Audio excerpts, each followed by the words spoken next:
მოგესალმებით, ეს არის მილენიალი, მე კი ნუკლი შოშიაშვილი გახლავართ. დღეს ჩვენი სტუმარია ჩვენი საყვარელი ფილოსოფოსი ზაზა შათერიშვილი. დღეს ჩვენ ვისაუბრებთ უკვე მოხდარ ფაქტზე, რაც არის ტრამპის არჩევნებში გამარჯვება და უკვე მისი გაპრეზიდენტება და ნავსთავარია შეცვლილი რეალობა, გეოპოლიტიკური რეალობა. ჯერ თუ გაიხსენებ, რამდენად გაავს ეს პერიოდი გორბაჩოვის ბოლო წლების პერიოდს. და რა განსხვავება იყო მაინც? ხო იყო ეს წარმოდგენა საბჭოთა კავშირში არ დაინგრეოდა. ხო იყო ეს წარმოდგენა. მე მგონი 89-შიც და 90-შიც კი იყო ეს წარმოდგენა, რომ რაღაც კრიზისი არის და არ დაინგრევა. აი თუ გავავლებ პარალელებს აი ამ ორ მოვლენას, იმიტომ რომ შენ აქტიური დამკვირვებელი იყავი მაშინაც და ეხლაც და შენი პირადი გამოცდილებიდან რაში გავს ეს მოვლენები და რაში არ გავს? კი, კარგი ის არის შეკითხვა და რასთავარია პარალელი მართლა არსებობს და უნდა გითხრა რომ ჩემთვის მაგალითად და არა მარტო ჩემთვის გარკვეული ჯგუფისთვის ადამიანების იმ წრეში სადაც მე ვტრიალებდი გარკვეული ესეთი სიმბოლური ფაქტი რომლის შემდეგაც მაგალითად მე ჩემს აბსოლუტურად დაცელი გახდა რომ საბჭოთა კავშირი ინგრევა ეს იყო არა ჩერნობილი არამედ 1987 წელს როდესაც მათიას რუსტმა თავისი სახელდახელო თვითმფრინავი დასვა წითელ მოედანზე აი ეს რომ მოხდა მაშინ მე მივხვდი რომ და ბევრი ჩემი მეგობარი ეს საერთო განცდა იყო სხვა შორის რა რომ საბჭოთა კავშირი დანგრევამდე დარჩა რაღაც 3-4 წელი. აი მე სულ მქონდა ეს განცდა. მოყოლებული, ესე ვგეუბნები ხო ამ ხალხ რაღაცა დატრიალდა ჩერნობილი და ამბავი არა და ჩერნობილი არ იყო იმდენად, ვიღაცა მაშინ მიხვდა, რომ სისტემა ინგრევა. და საზოგადოებრივ ეხლა უკვე დათვლილია ეს არის ძალიან საინტერესო სტატისტიკა, რომ საბჭოთა კავშირის არსებობის 74 წლის განმავლობაში ან 72 წლის განმავლობაში შეიძლება 17 წლიდან, შეიძლება 22 წლიდან, პრინციპში ვთქვა 74 წელი. გარბაჩოვის პერიოდის 6 წელიწადზე მოვიდა კატასტროფების ანუ 6 წელიწადში მოხდა იმდენი კატასტროფა, რამდენი არ მოხდა მთელი ამ პერიოდის განმავლობაში. ანუ ვიღაცები რომლებიც იმ პერიოდში დაუშვად აზროვნებდნენ სოციოლოგიური აი ქონდა სოციოლოგიური ოპტიკა ან აი ესეთი სტატისტიკა სისტემური ხედვა იყვნენ ესეთი ადამიანები გამომდინარე წმინდა ლოჯისტიკიდან აი ცხონებული გიგალურს მანძავდა რომ ხალხო რა ხედავთ რა ხდება გემს ეჯახებაო მართლა ესე მოხდა ორი გემი დაეჯახა ერთმანეთს მე აი მარტო საქართველოს რო ავიღოთ და თბილისი ხო ეს კი რამდენი კატასტროფა მოხდა 88-90 წლებში საბაგირო გაწყდა და უფრო ადრე ყველაზე ესეთი კატასტროფა იყო სვანეთში ზვავი რომ ჩამოწოდა კოშკების დიდი გარკვეული ნაწილი დაახლოებით ძველი კოშკების ნახევარი მე მგონი დაინგრა საკმაოდ მსხვერპლი იყო ეს არის 87 წლის დასრულების ანუ შენ ამბობ რომ ესე კატასტროფები იყო სიმბოლო რაღაცულებების იცი რა სიმბოლო ხო აი ყურე რუსტი იყო სიმბოლო და კატასტროფები იყო გამოხატული აი სიმპტომიც არა უკვე აი თვალნათლივ ჩანდა რომ სისტემა ინგრევა ეხლა პარალელები რა არის მაგალითად ხო პოტომაკში აი მარტო ეხლა ეს ბოლო ორი რო ავიღოთ ხო კალიფორნიული ხანძარი პოტომაკში ამ თვითმფრინავის ჩავარდნა ვერცხლისა თვითმფრინავი როგორ უნდა დაეჯახოს ერთმანეთს ეს არის თავისთავად ამბავი იმიტომ რომ როგორც ეს თვითმფრინავი და ვერცხლი არის ჩემთვისაც კი აბსოლუტური დილეტანტისთვისაც ცხადია რომ ფრენის სრულიად სხვადასხვა რეჟიმებია თან ღამე რომელიც იყო ნათელი რადარზე კი არა ერთმანეთს ხედავდნენ და გემი რომელიც დაეჯახა ხიდს და ხიდი ხო არის ეს მომენტები ხო აქედან გამომდინარე პერესტროიკასთან გარკვეული პარალელი რა თქმა უნდა არსებობს. მაგრამ რა თქმა უნდა ყველაზე უფრო დიდი მსგავსება არის ის რაც ხდება ეხლა და რასაც შეიძლება დავარქვათ ნამდვილად ტრამპის რევოლუცია. ორ კვირაში იმდენი რაღაცა მოხდა. რაც არ მოხდა ბოლო 10 წლის განმავლობაში. 20 წელი რაც არ მოხდა, ორ კვირაში ხდება, ხო? ეს განსაკუთრებით ესე იგი შტამბეჭდავი არის USAID-ის ნარატივი, მთლიანად და ეს ყველაფერი თამდევი მოვლენები, ხო? ის რაც გავიგეთ, ის რაც წინათ ეცვლებოდა რომ კონსპიროლოგია, ფაქტები რომლებიც ამოვიდა ზედაპირზე და ნათელი გახდა, ხო? ანუ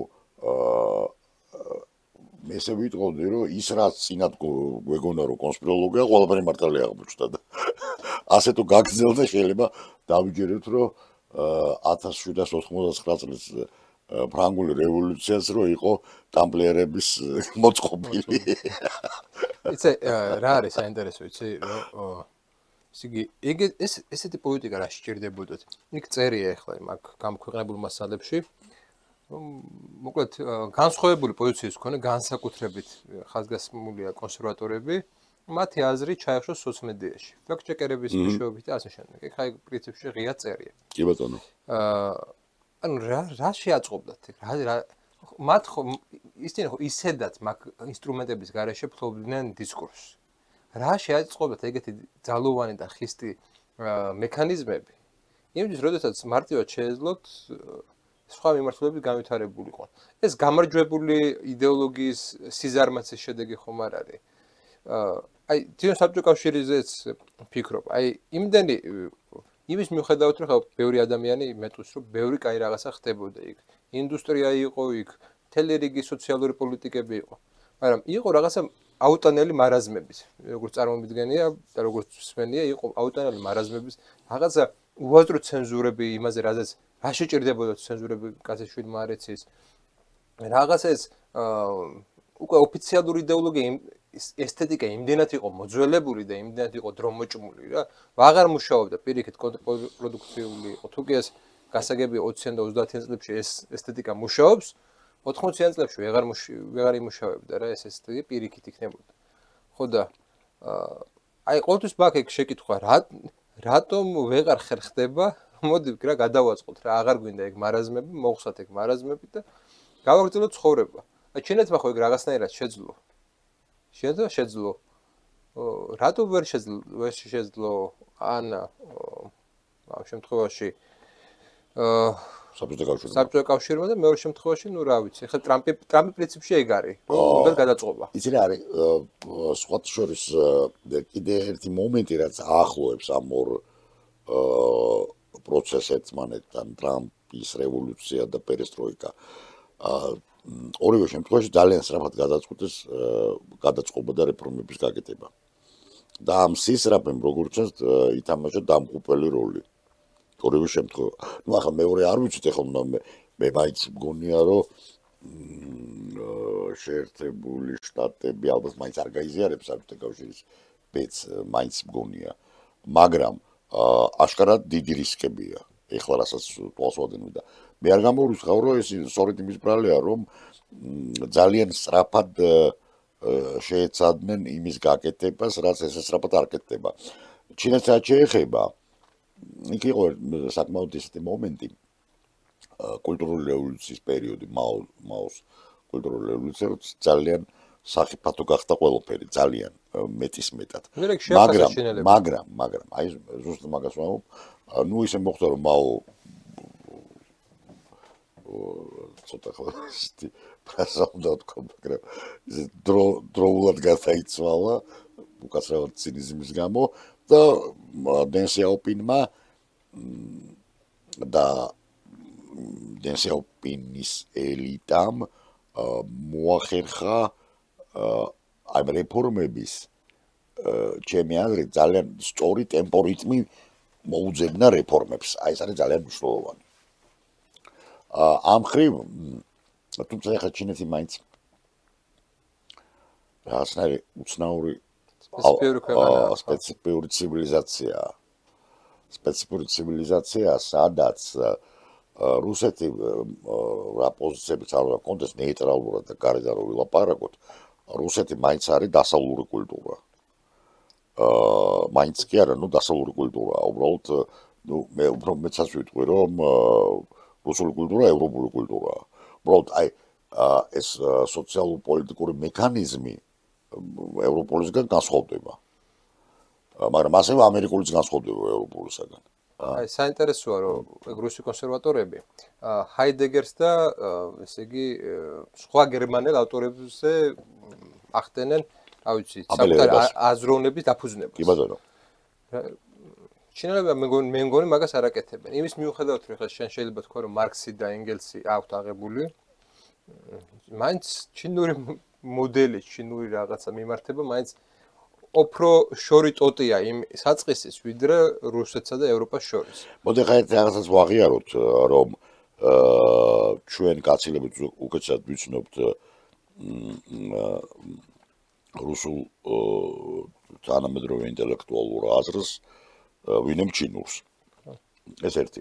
მეორეც, პრინციპში ჩვენ თვითონ ვართ დასავლური კულტურის, ჩვენ თვითონ ვართ დასავლური კულტურაში, ეს აზროვნება, ენა, განათლება რაც გვაქვს არის დასავლური. ფართო გაგებით ვამ. სხვა არა გვაქვს. ქართველებს გულისხმობ. ჩინეთს რაც შეეხება, ბოლო პერიოდში რაღაც დავიწყე მიდევნება თვალის, დავშვით რა იწერება, რას ესეთი მეტნაკლებად მნიშვნელოვანი ინტელექტუალ, იქაც სერიოზული ვესტერნიზაცია არის მომხდარი, მაგრამ ამავე დროს ძალიან ძლიერია კლასიკური ტრადიციული ჩინური კულტურა. ანუ კონფუციანელობა და დაოიზმი ეს არ არის რაღაც არხაიკა. ეს არის ცოცხალი, ხო? ეს ნამდვილად ასეა. ასევე ბუდისტური ტრადიცია ცოცხალია. თან ყველაზე საინტერესო არის ის, რომ აი ამაზე მართლა შემიძლია რაღაც ვთქვა, იმიტომ რომ მეტნაკლებად როგორც დილეტანტი ცუდად არ ვიცნობ ბუდიზმს და ბუდისტულ კულტურებს და სკოლებს სხვადასხვა ქვეყნებში. რა თქმა უნდა, არსებობს ჩინური ბუდიზმი, ძალიან გააჩინურეს ბუდიზმი, მაგრამ ეს არის ცოცხალი სკოლები, ბევრი სკოლა ბუდისტური. ისე როგორც იაპონიაში და საზოგადოებრივ უნდა ვთქვა, რომ რა თქმა უნდა, იაპონური კულტურა და იაპონური ბუდიზმი არის ძალიან დამოკიდებული ჩინურზე და საზოგადოებრივ საუკუნეების განმავლობაში ჩინეთი და ჩინური კულტურა ასრულებდა ისეთსავე როლს მთელ რეგიონში. აი იაპონიიდან დაწყებული ბირმით და ვიეტნამით დამთავრებული, რასაც ლათინური ენა საშუალო საუკუნეებში, მაგრამ უფრო მეცაც გეტყვი, წარმოიდგინე, რომ დასავლეთში რო ყოფილიყო, რო შენარჩუნებულიყო აი ეს რაღაც ის რამაც პირობითად ბიზანტიას უწოდებთ მე-15 საუკუნემდე, ხო ეს რაღაც კულტურა, ბერძნულოვანი კულტურა ხო ბოლომდე იყო ბიზანტიაში. აი იქ შენარჩუნდა ეს ჩვენთან მოხდა წყვეტა. კი და აი რაც შეეხება მაოს, თუმცა მაომდე იყო უკვე დაწყებული ვესტერნიზაცია. უბრალოდ მაომ ძალიან 59 წლიდან ძალიან სწრაფად გააკეთა ის, რასაც შეიძლება დავურკოთ ერთდროულად მოდერნიზაციაც და ვესტერნიზაციაც.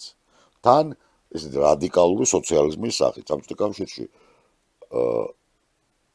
თუ ვილაპარაკებთ კულტურულ რევოლუციაზე, მსგავსი რამ ბოლშევიზმის დროსაც კი არ ყოფილა. აი 20 წლების რო ავიღოთ, ყველაზე უფრო ესეთი პერიოდი, ხო? მე ნეპი. ყველაზე უფრო რადიკალური იყო სამხედრო კომუნიზმის პერიოდი. მაგრამ სამხედრო კომუნიზმმა ერთი წელიც კი არ ყოფილა. მე იყო ნეპის ძალიან დიდი პერიოდი, როცა იყო კონვერგენცია მრავალნაირი, ასე ვთქვათ, ესეთი მოდელი.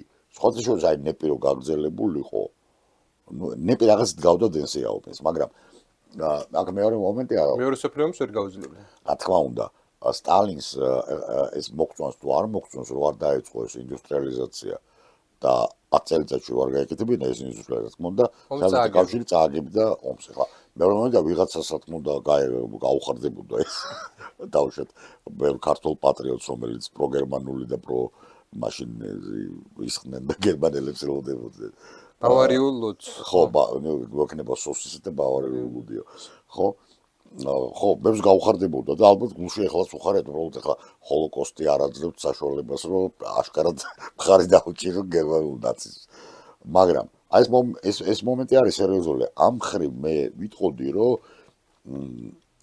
ჩინურმა ცივილიზაციამ რაღაცნაირად მაინც გვიჩვენა რომ რა თქმა უნდა შეიძლებოდა სოციალისტური მოდელის რეფორმირება და მაინც სოციალისტში დარჩენა რა თქმა უნდა საბჭოთა კავშირში ეს ვერ მოხდა სუბიექტური და ობიექტური ორივე მიზეზია ერთი რა თქმა უნდა იქაც აი 56 წელს ხრუშოვმა როცა ჩამოშალა ეს იდეოლოგია და ძალიან ხისტად მოხდა სტალინის კულტის დესაკრალიზაცია და დემონტაჟი რაც ჩინეთში არ მომხდარა და მეორე მომენტი რომ ამას სხვა შორის ძალიან ნაკლებად აქცევენ ყურადღებას ჩვენთან რუსეთში და დასავლეთში ეს მეტნაკლებად გამოკვლეულია სტალინური ეკონომიკა ბევრად უფრო მრავალფეროვანი იყო და იქ იყო კერძო საკუთრების გარკვეული ელემენტები კი აი ხრუშოვმა ეს მოსპო აი ეს არის ძალიან მნიშვნელოვანი და მეორე მომენტი კიდე აბსოლუტურად ხისტი და სრულად არარაციონალური სოფლის მეურნეობის მოდელი რომელიც ასევე ხრუშოვმა ამ აზრით ესე იგი ისე ვიმეორებ აქ მარტო ის არ არის რომ აი სტალინის კულტის დემონტაჟი იქ იყო არა მარტო ეს მომენტები იყო პირწმინდად ისეთი ეკონომიკური შეცდომები ისე არის ეხლა აი ის თქვა მინდა ანუ მე ის თქვა მინდა რომ რა თქმა უნდა შეიძლებოდა საბჭოთა კავშირის შენარჩუნება და სოციალიზმის მისერებ და ეს ძალიან კარგად დაჩვენა თავისი ალტერნატიული ისტორიით ჩინეთმა ეხლა ეს მომენტი აი ეხლა ხო უნდათ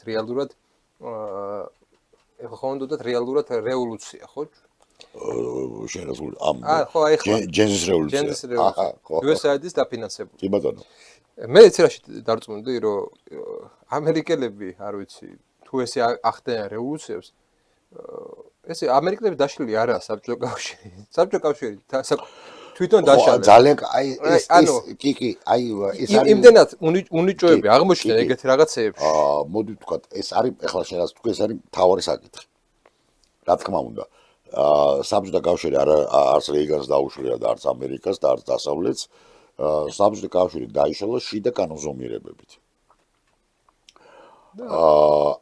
გარეგნული ზემოქმედება გინდა იდეოლოგიურ კულტურული გინდა ეკონომიკური სანქციებით რაღაც არანაირი გავლენა ამას არ მოუხდენია დისიდენტების როლი იყო 0.00% ერთი მეასები აქედან გამომდინარე მაგრამ აი აქედან იწყება შენ აბსოლუტურად მართალი ხარ აქედან იწყება ორი პროცესი ძალიან საინტერესო პირველი საბჭოთა კავშირის დაშლის შემდეგ ეგრეთ წოდებული დასავლეთი ხდება ავანგარდი, რომელსაც აღარ აყავს დიალექტიკური მოსპარინგე, ეს ერთი და მეორე ელიტამ ჩათვალა რომ მან მოიგო ცივიუმი. ხო. და ყველაფრის გაკეთების საშუალება ძალისხმევას არ დაჭერა. აბსოლუტურად ზუსტია, ზუსტად ეს მოხდა. საკუთარი ტყვით თვითონვე დაიჯერეს. კი, მაგრამ თან მეორე მომენტიც არის ძალიან მნიშვნელოვანი. წმინდა სისტემური, ობიექტური. ანუ რა? ორივე ამერიკული მოდელი მუშაობდა მანამდე, სანამდე ყავდა მოწინააღმდეგე. როგორც კი მან დაკარგა მოწინააღმდეგე, ამ ამერიკულ საკუთარ თავის ჭამა დაიწყო. კი. და სხვათა შორის პირველი ვინც ეს აღნიშნა და არ ვიცი ხა შეიძლება შენ ხა ისტორიკოსი ხარ მე ნამდვილად შეიძლება არ ვიცოდე შეიძლება იყო ვინმე კიდე სხვა ფიგურა, მაგრამ ერთადერთი ვინც მახსენდება ეს არის ემანუელ ვალერსტაინი, აი 4-ხმეული გიდებს. და 93 წელს დაწერა ეს წიგნი ავტორლიბერალიზმი, სადაც იწინასწარმეტყველა ლიბერალიზმის დასასრული საბჭოთა კავშირის დაშლის შემდეგ, იმიტომ რომ ამერიკული მოდელი მუშაობდა სწორედ ასეთ დიალექტიკაში, როგორც ბინარული ოპოზიცია. ლიბერალიზმი უკვე დიალექტიკური, ანუ ჭირდება ვიღაცა. რადგანაც ემანუელ ვალერსტაინი თავისი აზროვნებით მიეკუთვნებოდა სტრუქტურალისტურ პარადიგმას, ისე როგორც ფერნანდო ბროდელი, როგორც ლევი სტროსი და ასე შემდეგ. ის ძალიან კარგად დამჩნევდა რეალობაში, სადაც იყო ეს ბინარული ოპოზიციები. სადაც არ იყო რაღაცას ვერ ხედავდა, მაგით ახლა ჩინეთთან დაკავშირებით ბევრი არასწორი რამე თქვა, მაგრამ რაც შეეხება აი ეს დაპირისპირება დაპირისპირებას გულისხმობ წმინდა სისტემურ დიალექტიკურ დაპირისპირებას. აი ის რომ ამერიკულმა მოდელმა დაკარგა თავისი სპარინგ პარტნიორი და ეს რომ მოახდენდა მოაგვდინებელ გავლენას, მან ეს დაახლოებით 25 წლით ადრე იწინასწარმეტყველა. ამავდროულად ვალერსტაინი არის მნიშვნელოვანი მეორე რამის გამო. მან იწინასწარმეტყველა შიდა კრიზისი 70-იან წლებში, როდესაც აი ცნობილი წიგნი დაწერა Capitalism Wall System 70-იან წლებში იწინასწარმეტყველა 2000-იანი წლების კაპიტალიზმის სისტემური კრიზისი. ანუ ორი რაღაცა მოხდა. და მე ამიტომ 2008 წლის სოფლიო ეკონომიკური კრიზისის შემდეგ ძალიან პოპულარული გახდა, კვლავ პოპულარული გახდა ვალერსტაინი. მე ჩიკაგოში ჩავედი 2008 წელი იყო ფულბრაიტის სტიპენდიით ჩიკაგოს უნივერსიტეტის როგორც მიწვეული მკვლევარი. ეს იყო დაახლოებით 2008 წლის სექტემბრის შუა პერიოდი. ობამა ჩემს წინ აირჩიეს ობამას სახლიდან სამ სახლში ცხოვრობდი. ზუსტად იმ ქუჩაზე, სადაც ეგ ცხოვრობდა გრინვუდ ევენიუზე. რამდენჯერმე ნანახი მყავს, ჯერ კიდე არ იყო პრეზიდენტი არჩეული. ხოდა ყოველ დღე არ გადავაჭერბებ, რამის ყოველ არხზე იყო ემანუელ ვალერსტაინი. რომელმაც ისე ვამბობ, რომ ეს 2008 წლის ეგრეთ წოდებული დღეს იპოთეკურ კრიზისს ეძახიან, თვალთ ეგრე არ არის რეალური სისტემური კრიზისი. ყველა არხზე იყო ემანუელ ვალერსტაინი, ერთ-ერთი ეს დაახლოებით რა არის ხა ქართულ რომ აი დავუშვოთ დღეს მაგალითად საქართველოში ყოველ დღე არხზე რო იყოს, აი ცოცხალი რო ყოფილიყო ელომეტრეველი. ხო, არავინ არ იცის ვინ არის ელომეტრეველი. აი ესეთი ინტელექტუალი თუ ესეთი პროფესიონალი უცებ გახდა მსოფლიო ვარსკვლავი.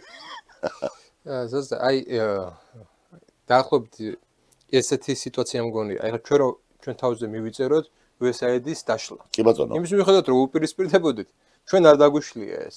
აბსოლუტურად შიდა ამერიკული რა თქმა უნდა. და ისე რომ გავთამამდეთ რომ აი ამერიკულის არა, მე ესე ვიტყოდი რომ ეს რა თქმა უნდა არის როდესაც ლაპარაკობენ რომ არის რამდენიმე დონე და არა მარტო სიფრთხე, არამედ რამდენიმე კუთხით უნდა შევხედოთ. მე ამაში ახლა არ გულისხმობ მას რა ქვია სხვადასხვა ინტერპრეტაციას. ესე იგი გულისხმობ იმას რომ მოვლენებს უნდა შევხედოთ რამდენიმე გაზომილებაში ერთდროულად. ესე იგი ერთი არის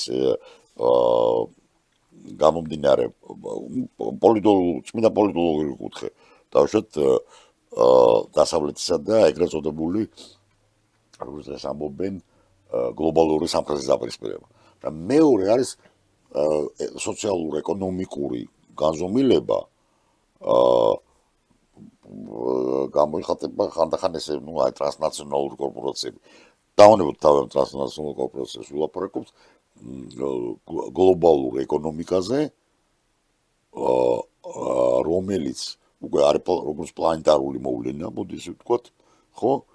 და რომელიც განიცდის სისტემურ კრიზისს. ანუ ეს USAID ერთი მხრივ შეიძლება განიხილო როგორც რაღაცა ესეთი ბნელი ძალა, რომელსაც აქვს თავისი ინტენცია, რა თქმა უნდა. მაგრამ მეორე მხრივ ეს არის პარაზიტული ორგანიზაცია, რომელიც არის სახელმწიფოში. ხო. გარკვეული აზრით მე მას შევადარებდი კიბოს უჯრედებს, რომლებიც უფრო სწრაფად მრავლდებიან, ვინმე ჯანსაღი რატო მისთვის არა აქვთ. ანუ ყალბ ინფორმაციას ატარებენ, მოდი ესე ვთქვათ. და წარმოიდგინე აი ამერიკული სისტემა როგორც განსაკუთრებული ორგანიზმი, რომელშიც არის მეორე ორგანიზმი. და მეორე პირველმა არის ის როგორც ორგანიზმი ვერ რეაგირებს სწორად სიმსივნეზე და ნოპლაზი ბადებს ამ უბირს ანუ არაინფორმაციულ უჯრედებს დაახლოებით გავსი რაღაცა ხდებოდა 10 წლების განმავლობაში. რისი თქმა მინდოდა იცი ზაზა. თუნდაც 10 წლის წინ, როდესაც ვაკრიტიკებდით ლიბერალიზმს, იქ ვიყენებდით კულტურულ ასპექტებს და იდეოლოგიურ ასპექტებს. დღეს უკვე ეს არის დრო მოჭმული. დღეს იმისთვის რომ შენ რაღაცა არსებული მდგომარეობა გააკრიტიკო, გჭირდება გეოპოლიტიკა. ანუ უკვე ახალ ინსტრუმენტებს ვითვისებთ, ვიყენებთ და სწორედ ანუ ძველი ინსტრუმენტები თანამედროვეობა ვეღარ გაიგება. ეხლა რაც არ უნდა აკრიტიკო შენ, რა ვიცი, ინდივიდუალიზმის კონცეფცია ლიბერალური, რაც არ უნდა აკრიტიკო ის საბაზრო ეკონომიკა და ასე შემდეგ. დღევანდელი რეალობა უკვე იმდენად არის გეოპოლიტიკით მოცვილი, რომ ვერ იხსნება გუშინდელი ინსტრუმენტებით. მე მგონია რომ ძირითადი პრობლემა მეორე მხარეს, მათ შორის USAID-ის მიერ დაფინანსებულ ორგანიზაციებს და ასე შემდეგ, ქონდა ის რომ ისინი გუშინდელი ინსტრუმენტებით ცდილობენ აეხსნათ თანამედროვე სამყაროს რეალობა. და ყოველთვის სამყარო რადგან იცვლება, სამყარო ყოველთვის რაღაცა სწევს წინ, კონკრეტულ ეპოქაში. სადღაც კულტურა, სადღაც მაკიაველისტური პოლიტიკა, სადღაც გეოპოლიტიკა თავარი და სადღაც კიდე სხვადასხვა რაღაცა, ეკონომიკური მოდელი და ასე შემდეგ. იმის თქმა მინდა ახლა რატომ თქვი, რომ საბოლოო ჯამში თუ არ იცვლება შენი გონება და თუ ორთოდოქსულად უყურებ ერთი პოზიციიდან, არის ბევრი ადამიანს ვიცნობ, მათ შორის მეგობრობ ზოგიერთ მემარცხენესთან, რომელიც იყენებს ისევ იმ ტერმინოლოგიას, რომელსაც იყენებენ, რა ვიცი, 20-იან, 10-იან, 30-იან წლებში, მარქსისტულ ტერმინოლოგიას. კი, შეიძლება მარქსიზმი რაღაცა რეალობას ასახავს, მაგრამ უკვე აღარ ასახავს იმ დომინანტურ პროცესებს, რა პროცესებიც დღეს მიმდინარეობს. აქედან გამომდინარე, თანამედროვე ინტელექტუალის და ზოგადად რას ნიშნავს თანამედროვე ინტელექტუალობა? ეს ხომ არის გარკვეულწილად დროის რაღაც ესე იგი ცენტრალური მოვლენების გაგება და გადართვა ამისკენ. და ჩვენ მეორე მხარეს, აი უბრალოდ გეოპოლიტიკაზე საუბარს არც კი ვისმენთ. არც კი მიდის საუბარი. ლაპარაკობ საქართველოზე. საქართველოზე ლაპარაკობ. მეგონა არა მარტო საქართველოს. კი ბატონო. აი შენ ვინმე გახსენდება ისეთი იდეალისტი, აი ხა რეალ პოლიტიკიდან გამოვიდა ხო? უამრავი ადამიანი ექსპერტი იქნება თუ პროფესორი, მერშაიერი და კიდე სხვები, რომლებიც საუბრობენ აბსოლუტურად სხვა რაღაცებზე, გეოპოლიტიკაზე საუბრობენ. მეორე მხარეს, აი დემოკრატების მხარეს ვინც არიან, საერთოდ არ მიდის ამაზე საუბარი.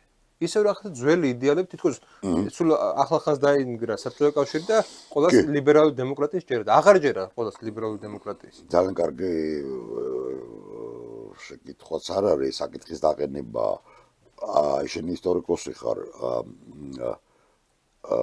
მე ცნაირად მინდა შემოვიჭრა შენ სფეროში და მსგავსი რამ ხდებოდა ევროპაში, ჩემი აზრით, ზუსტად ისტორიოგრაფიულ პარადიგმაში მე-17 საუკუნის დასასრულს და მე-18 საუკუნის დასაწყისში. შეიძლება ცოტა უფრო ადრეს, მაგრამ მაინც ამ დროს ვიტყვი რატო. შენ ძალიან კარგად იცი, რომ არსებობდა ეგრეთ წოდებული მოდელი, რასაც ქვია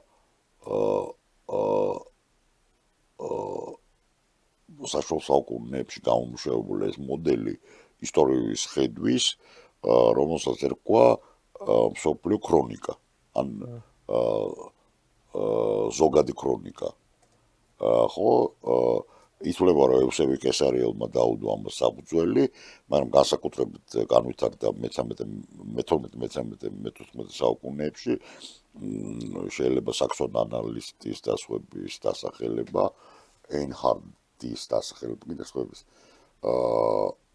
და სწორედ ეს მოდელი მიუხედავად იმისა, რომ საოცრად კულტურული მოდელი იყო, ჩამოიქცა მე-17 საუკუნის დასასრულს და გაჩნდა მის ადგილას ის, რასაც ვეძახით, ორი რაღაცა. ერთი თანამედროვე გაგებით ისტორია, პოზიტივიზმი. არა მარტო პოზიტივიზმი, იცი, აი დოკუმენტების და არქივების შესწავლა, რომელიც არის დამსახურება სხვა შორის ბოლონისტი კათოლიკე მამების, როსაც გაჩნდა წყაროწოდებითი წყაროწოდების ეს ერთი და მეორე ახალი მოდელი ისტორიის ფილოსოფიის, რომელიც უკავშირდება ერთი მხრივ ვოლტერს, მაგრამ მეორე მხრივ ჯან-ბატისტა ვიკოს, რომელსაც ძალიან სერიოზულად დაერქვა ჰეგელი. მოგეხსენება კანტმა ისტორია ცუდად იცოდა და ეს ისტორიული მოდელები განსხვავებით ჰეგელისაგან. და ჰეგელი შეეცადა დეკარტისა და ვიკოს სინთეზს.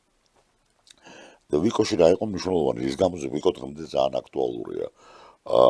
ის შეეცადა დაენახა ისტორია ენობრივი პოზიციიდან და მითოლოგიის გადააზრებას შეეცადა ლიტერატურული ჟანრების პოზიციიდან, რაც დღემდე ძალიან აქტუალურია. მე ვიტყოდი, რომ ეხლა ხდება ზუსტად ასეთივე, არა მარტო ცივილიზაციური აზრში ვლაპარაკობთ, ანუ ეს ესეა 500 წლიანი ციკლის ჩამოშლა, დასავლეთის ჰეგემონია მთავრდება აღმოსავლეთ, მაგრამ ამავე დროს მთელი მე ესე ვიტყოდი ჰუმანიტარული პარადიგმა ჩამოიქცა.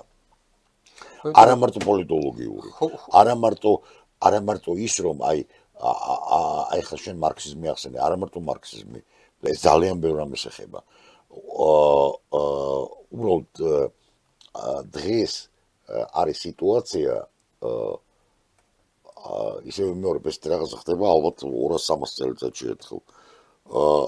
აი მე ძალიან კარგად მახსოვს, რომ აი პერესტროიკით დავიწყეთ არა, რაღაცა პერიოდში აი მთელი რაღაცა ლიტერატურა გახდა აბსოლუტური ხლამი და მოგვინისტების აღარ იბარებდნენ.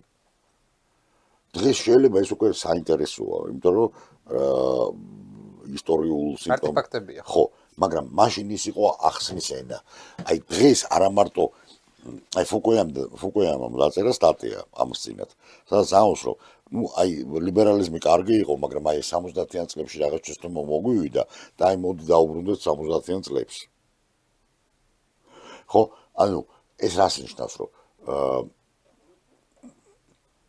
დგება რაღაცა პერიოდი, როდესაც ახსნის გარკვეული მექანიზმები აბსოლუტურად აღარ მუშაობს. არა მარტო აღარ ჯერათ მათი, არამედ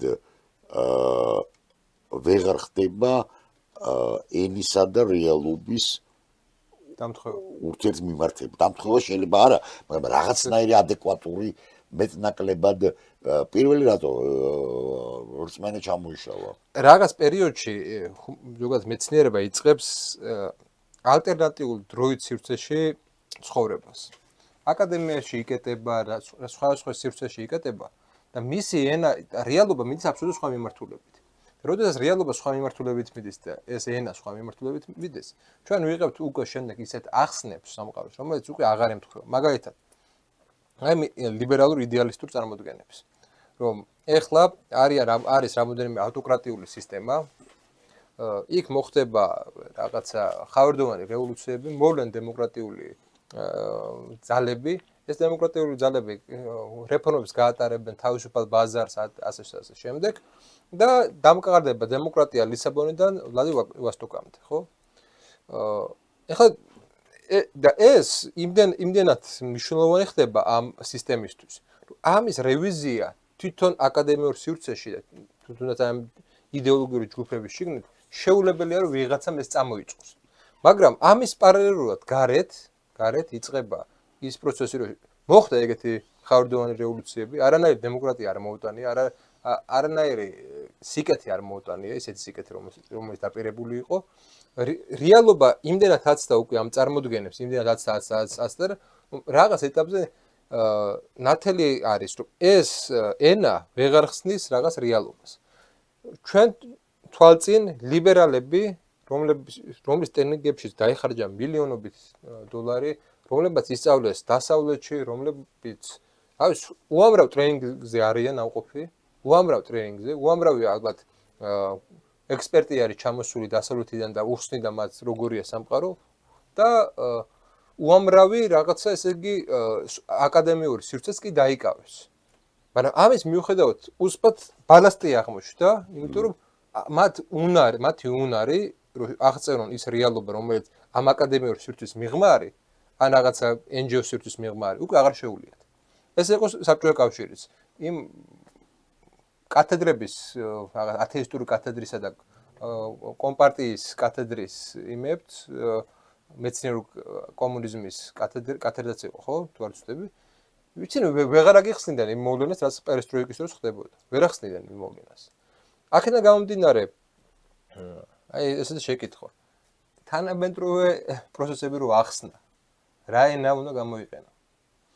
და რამდენად არის ეს ენა მაინც ესე თქვათ ავთენტური იმ გაგებით, რომ ეს ენაც ხო არ ცდილობს ეს ეგრეთ წოდებული კონსერვატიული ენაც, ხო შექმნას მეორე ალტერნატიული რეალობა, რომელიც იმ სუბთა რაღაცა მშრალ რეალობაზე არ ამახვილებს ყურადღებას და ქმნის ინტერპრეტაციის სხვა სისტემებს. და შეკითხვა მე ესე ვიტყოდი, რომ ალბათ არსებობს მინიმუმ 3 დონე, საიდანაც შეგვიძლია ვილაპარაკოთ პოლიტიკურ მოვლენებზე და ხტომილებებზე. ერთი მხრივ არსებობს ესეთი დიდი დროის ოპტიკა. ჩემი აზრით ესეთი დიდი დროის ოპტიკა აქვს მსოფლიო რელიგიებს. ქრისტიანობას, ბუდიზმს, ისლამს, გარკვეული აზრით იუდაიზმსაც. არსებობს მეორე დონე ფილოსოფიის დონე, როდესაც ან პლატონიზმიდან, ან არისტოტელიზმიდან, ან ვთქვათ ასე თომიზმიდან ხდება რაღაც გარკვეული, ან ნეტარი ავგუსტინე, რომელიც რა თქმა უნდა ქრისტიანული პოსტიდან უყურებს, მაგრამ მან შექმნა თავისი განსაკუთრებული ისტორიულ-ფილოსოფიური ხედვა, რომელიც არის გამოხატული მის წიგნში დეცივიტატე დეი უფლის ქალაქისათვის. და არსებობს ის, რაც არის მესამე დონე, ყოველდღიურობა. ყოველდღიური რაღაც დროს ეს იყო მაგალითად რაღაც პერიოდში საშუალო საუკუნეებში აი მაგალითად ანალები, ხო, ქრონიკები. შემდეგ გაჩნდა ის რასაც შეიძლება დავარქვათ ყოველდღიური მატრიცები, ანუ მედია, რომელიც ადრე არ არსებობდა და მართლაც გაჩნდა მე-18 საუკუნეში ალბათ. შეიძლება ახლა დგება ის პერიოდი, როდესაც რაღაც აი ეს მესამე დონეზე პირველ დონეზე აფერი არ მოსდის. თუ გამოცდილია probatum est. მეორე დონე მოდის თქვა და აი მესამეში ხდება ძალიან სერიოზული ცვლილებები. აი მაგალითად პოლიტოლოგია, რომელიც გვეგონა, რომ ყარი მეცნიერება. ყარი, თურმე აღმოჩნდა, რომ არა. აი მაგალითად კონფლიქტოლოგია. კი, აი მაგალითად თავის დროს ესე მოვიდა ალქიმიას. რომელიც იყო ძალიან ისეთი ყოფითი და გავრცელებული და ყოფითი და ძალიან აქტუალური. და უცებ გაქრა. როგორც და გახდა რაც ისტორიის ნაწილი. არ გამორიცხავ, რომ აი სოციოლოგია და პოლიტოლოგია თანამედროვე გაიზიაროს ალქიმიის ბედი. საინტერესო. ბოლოსკენ მივდივართ და აი ბოლოს შეკითხვას დაგისვამ და ამით დავასრულოთ. ზაზა, აი შენი რაღაც აი რომ მიმართო შენ სტუდენტებს ან იმათ ვინც გისმენს. აი რას ურჩევდი? რას მიაქციონ ყურადღება იმისთვის, რომ რეალობა რეალობაში გაერკვნენ. მე არავის არ უჩვენ რომ ვიღაცებს უსმინონ მარტო და მათი აზრები ესე იგი გაიმეორონ. რა პროფესიებს არა, რა მიმართულებებს, რა სოციალურ მოვლენებს, რა არის მთავარი, რომელზეც უნდა ადამიანმა ააგოს საკუთარი წარმოდგენები რეალობაზე. მე ჩემი კონფესიით ვარ ორთოდოქსი კათოლიკე, რომის კათოლიკე ეკლესიის ერთგული შვილი. მაგრამ მინდა ახლა გავხსენო მე-20 საუკუნის ერთ-ერთი უდიდესი პროტესტანტი კალვინისტი თეოლოგის კარლ ბარტის სიტყვები. ქრისტიანს სჭირდება ორი რამ. ეს არის ბიბლია და გაზეთი. ბიბლია და გაზეთი. კი ბატონო. მე მგონი ეს არის იდეალური. იმედია გაითვალისწინებთ ზაზას რჩევებს. მადლობა ზაზა პირველ რიგში. დაწერეთ თქვენი მოსაზრებები, კომენტარები. აუცილებლად ვისაუბრებთ ამაზე, გექნება თქვენი შეხედულებებიც, ალბათ ზოგიერთ თქვენგანს კრიტიკაც ექნება, რაც ბუნებრივი არის, იმიტომ რომ მე ახლა არ მგონია რომ აქ ვიღაც ჩვენ ისეთი ადამიანები ვართ, რომლებიც ჭეშმარიტებას ვიძახით, ჩვენ მოსაზრებები გვაქვს, ამ მოსაზრებებზე ვსაუბრობთ, გვაქვს იმის განცდა, რომ შეიძლება რაღაცაში ვწდებოდეთ და ჩვენ წამს რო არსებობს ჭეშმარიტება, მაგრამ ეს იმას არნიშნავს, რომ ჩვენ ვფლობთ ჭეშმარიტებას. მოკლედ, იმედია საინტერესო იყო თქვენთვის ეს გადაცემა. მადლობა ყურადღებისთვის, მოვალ შეხვედრამდე.